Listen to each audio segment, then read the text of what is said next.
গোবিন্দভোগ চালের উপর মাত্র 6.5 মিলিমিটার দৈর্ঘ্যের সচিমাতার কোলে নিমাইয়ের মূর্তি তৈরি করে নজির সৃষ্টি করলেন নবদ্বীপের অঙ্কন শিল্পী।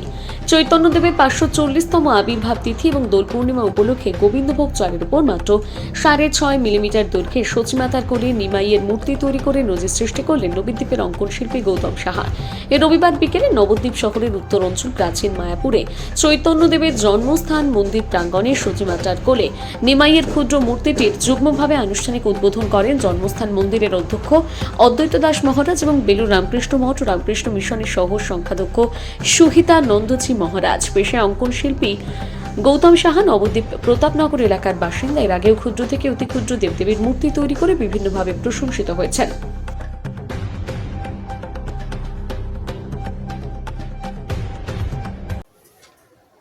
আমি একজন অঙ্কন শিক্ষক, আঁকা শেখাই।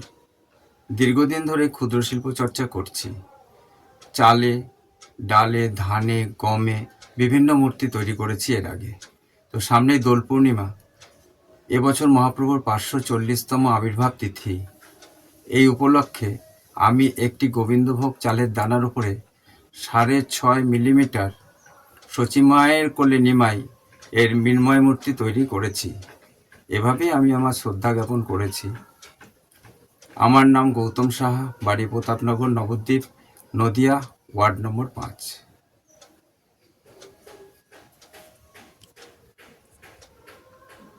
সচি মায়ের কোলে নিমাই মূর্তিটির আনুষ্ঠানিক প্রকাশ করেছেন নবদ্বীপ নিমাইয়ের জন্মস্থান মন্দিরের মহন্ত অদ্বৈত দাস মহারাজজি, সাথে সুহিতানন্দজি মহারাজ সহ সংঘাধ্যক্ষ রামকৃষ্ণ মঠ ও মিশন, বেলুর মঠ।